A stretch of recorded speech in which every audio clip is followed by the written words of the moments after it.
What's going on, everybody? It's Joel here, and today we're doing the review of the Reebok Nano 15.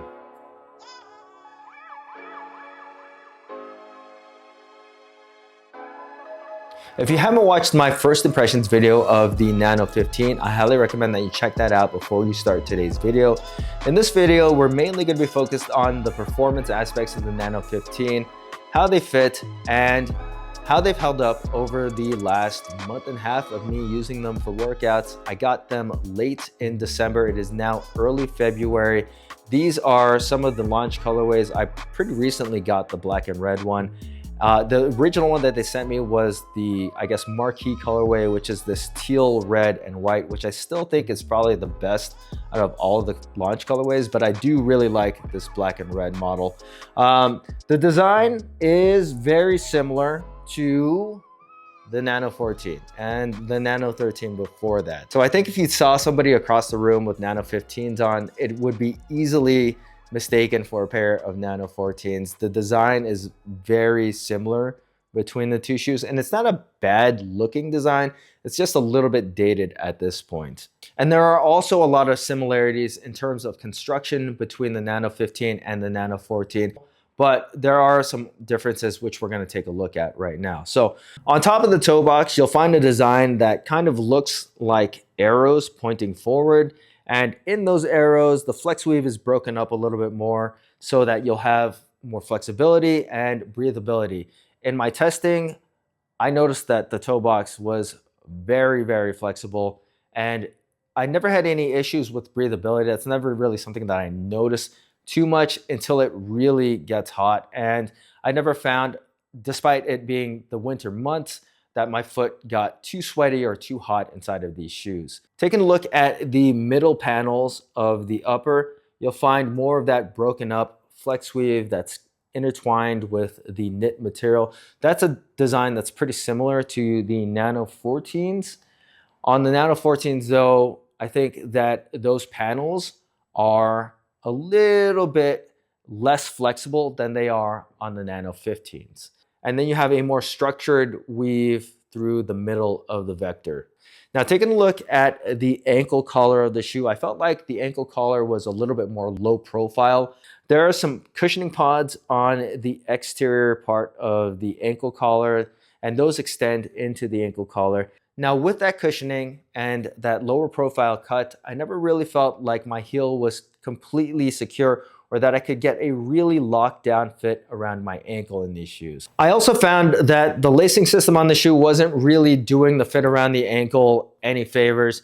It's kind of a basic lacing design. There is a little TPU piece that is similar to the Nano 14s as well on the first eyelet, and then when you go up, you do get a good fit around the middle of the shoe. And then when it comes to the ankle collar, it kind of falls apart right there. The best thing I found that you can do is you take the laces and lace them through the top of the eyelet and not in the inside of the eyelet. That way you can get a pretty decent amount of back pressure when you're lacing the shoes up. But it never really remedied my issue with the fit around the ankle. Now, taking a look at the back part of the shoe, this year we kind of have a pseudo lift and run chassis. It's still a TPU heel stabilizer, but it's just a lot more low profile. It does say Nano at the back, and there are still some kind of sidewall that rises up to help secure the heel, give you a little bit more stability in that area, but it's not as tall as the Nano 14s, and especially not as tall as the Nano 15s. Now, that TPU piece still runs pretty much until the forefoot of the shoe, runs along the midsole there, and that's there to give you a little bit more spring when you take your step and do your jumping movements. Compared to the previous models, it's definitely nowhere near as rigid, and I would still say that the shoe still is more on the flexible side. The midsole on the shoe is all new. It's a dual density foam. It's what they're calling dual response, softer in the forefoot and more dense in the heel. The forefoot cushioning is much more soft than it's been on the previous two models, though I do think that there was more foam in the Nano 14s and Nano 13s. The Nano 15 just has a softer foam. And at the heel, there's a more dense foam. Though the cushioning on the forefoot is definitely more soft and more flexible than the heel foam on the shoe is still pretty soft, and flexible for what it's worth. Though it's still something that I didn't feel like detracted from any of my lifts. It's still plenty dense to do any kind of lifting movement in. The drop on the shoe is still a 7mm drop. Though another thing that I did notice with the pitch of the shoe is that it's a more gradual pitch as opposed to with the 14s and 13s. It kind of felt like there's a huge drop off at the very forefoot of the shoe. It's a little bit more level feeling throughout the Nano 15s. Now taking a look at the outsole of the Nano 15, you have a decoupled outsole. There are brakes at the forefoot and through the midfoot of the shoe. The tread pattern is a siped tread pattern, and I thought the grip with these shoes was actually very, very good. Though there aren't really any lugs on this shoe, I thought that the pattern that they're using gripped pretty much all of the surfaces that I work out on very well. And my platform is notoriously slippery. I had no issues getting traction with the Nano 15s. The decoupled design makes it so that the shoe flexes better throughout, and obviously you can see that there are flex grooves in the tread pattern to help the shoe flex better. The rubber in the forefoot is pretty much open so that the forefoot flexibility is excellent in these shoes. Another thing that I noticed pretty early on with them is the outsole is more radiused on the edges, giving you a more, I guess, natural feel when you take your steps. And that's a stark contrast from the more sharper edges on the 14 and 13, which in my opinion still have a little bit better lateral stability.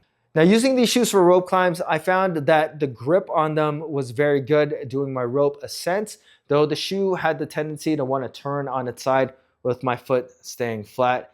Obviously, a lot of that has to do with the more voluminous fit, but I think if you're a little bit more diligent with your footwork, you can make these shoes work, though they weren't my favorite shoes for doing rope climbs. Now, despite like the stripped back design of the Nano 15, I was surprised to find that the weight wasn't that stripped back. I clocked in my size 10.5s at 13.9 ounces and my size 10s at 13 ounces, which honestly just kind of falls in line with the rest of the marketplace right now, but is odd considering that it feels like there's less of a shoe here, but the weight went up from the Nano 14s. I'm not a fan of any increase of weight in shoes, but I will say that even at 13, 14 ounces, that's just kind of the standard nowadays when it comes to training shoes. So when it comes to sizing your Nano 15s, I'm gonna recommend that you probably go half a size down from your Nano 14s, or if you're coming from any other brand of shoe like Tier, Rad, Nike, Strike Movement, that you also go half a size down. I also picked up the Nano 15s in a size 10 and they fit my foot much better than the 10.5s, which I thought were totally usable, but I had some issues with the extra space and just overall foot containment. Predominantly in the past, I've always worn a size 10 Nano. This goes with the 13, the 12, the 11, the 10, the 9, the 8, a 10.5, the 7s, I don't even remember because I don't really use the 7s, but the 6s, I also fit a size 10. So my history with Nanos have always been a size 10, and in this case, it's no exception. I feel like the size 10s are the right fit for me. Though during some movements, my Morton's toe does contact the front part of the shoe. I think overall it's a better fit. If you're somebody that had just wider or thicker feet in general and you never had to do anything to your Nano sizing, then I would recommend that you just go with your normal sizing. But if you're somebody that just had to size the 14s up, I'm gonna say that you should revert to your original Nano sizing. All right, so what the Nano 15s do best is they are extremely comfortable and flexible, especially if you are a longtime Nano wearer. You're somebody that came from the 13s or the 14s. The 15s are gonna feel like a completely different shoe because of the amount of flexibility and comfort that they loaded into this year's model. The shoe is flexible throughout, though it is still a training shoe, so it still runs on the rigid side. It's not something that you're really gonna wanna take out for a long distance run, but for all the runs that you're gonna do in a typical CrossFit workout, they're gonna handle them beautifully. At a time, I'm gonna say that these could run a mile, no problem. The weight is not that great, but the flexibility does a pretty good job in hiding the excess weight of the 15s. The forefoot foam is much softer on the shoe compared to the previous models, but it's not muddy at all, and it's still a very responsive feeling shoe throughout. Doing longer sets of box jumps, I never really felt like these lost any kind of response. Same thing went with double unders. And of course, burpees are burpees, and nothing can really make those that comfortable for me. But I thought that these shoes handled the comfort of them very well. My feet never felt like they were getting torched when I was doing longer sets of body weight movements in the 15s. Now, despite these shoes being the most flexible and comfortable Nano of the last 5 years, the lockdown on the shoe is really nowhere to be found. Doing burpees, my feet would slide all over the place. Doing box jump overs where you have to jump, turn, and pivot, my feet would shift inside of the shoe. And it just kind of felt like the shoe was a little bit sloppy through those movements. Now, those issues with foot containment also stemmed into my Olympic weightlifting movements, or really any kind of dynamic movements. When I would hit my landings in these shoes, the grip is so good that I would get planted and my feet would keep on traveling outside of the shoe, causing the shoe to kind of twist and bend and just let my foot slide around all over the place. Now, I'm somebody that doesn't really have a high volume, wide foot, but I would consider my feet to be pretty normally shaped. And with that, I felt like the shoe had just too much extra space and not enough lockdown. So that's something to keep in mind when you're doing your Olympic weightlifting movements. But when it came to actual power delivery and response, I thought these shoes were very good. Despite them having a softer forefoot, even a softer heel foam, I didn't notice that detracted that much from my lifts. They are certainly not as responsive as the 14s or the 13s. Those are no doubt the more stable, more responsive shoes. But I think for the majority of people, you would rather trade off the comfort and flexibility for that little bit of response. That being said, I still squatted 405 in these shoes. It did feel a little bit muddy at first when I first started squatting in them, but once you get used to the stack height and kind of just feel of the midsole being kind of on the taller side, then it doesn't really detract from actual lifts. The same thing went with Olympic weightlifting movements. I didn't feel like the softer midsole detracted from any kind of explosiveness that I would have. I was still able to lift, for the most part, all of my normal weights. The only thing that I found that was lacking in these shoes was stabilizing the landings, because my feet would shift around inside of the shoe a lot. That was the most noticeable when I was doing squat snatches. Not so noticeable when I did too many power movements, but anytime I would jump and catch kind of wide with my feet, that's when I would notice it the most. Now, admittedly, I didn't do any heavy deadlifts in these shoes, but I did the standard WOD weights, 315, 225s, and there is a noticeable lean and pitch forward. That's something that you're gonna have to account for, but I didn't really think that it detracted from deadlifting in general. And if I'm able to squat 405 in these shoes, then I have no doubt in my mind that I'd be able to pull 500 in them.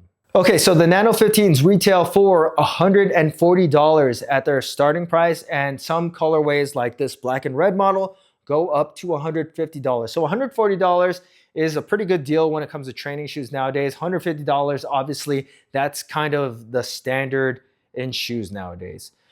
With the Nano 15s, we have kind of an ode to the more classic Nanos, the Nano 6 and the Nano 10, like they said they would be. But if you're looking for a direct descendant to those models, this really doesn't do it. It's kind of inspired by those models. Now, despite getting the size down model and thinking that they fit my foot better than the 10.5s, I still think that the majority of my problems and issues with the Nano 15 are more subjective, mainly because my feet aren't that wide and don't really fill up the space that the Nano 15s have. These are a very wide-fitting, voluminous shoe. So if that's something that you're looking for in a training shoe, then you're probably gonna really like the Nano 15s. For me, I think that these shoes just have a little bit too much space and not enough lockdown or foot containment throughout. If they could do something with the fit around the ankle, I think I would be a bigger fan. But as they stand, my feet just shift around a lot in them. I think they're very, very comfortable. And for that reason alone, I am gonna continue buying pairs of Nano 15s. I'll probably limit the amount of heavy lifts or heavy Olympic weightlifting that I'm gonna do in these shoes. But overall, I think that the Nano 15s are a very good training shoe. They don't quite stack up to some of the better fitting shoes for me on the marketplace.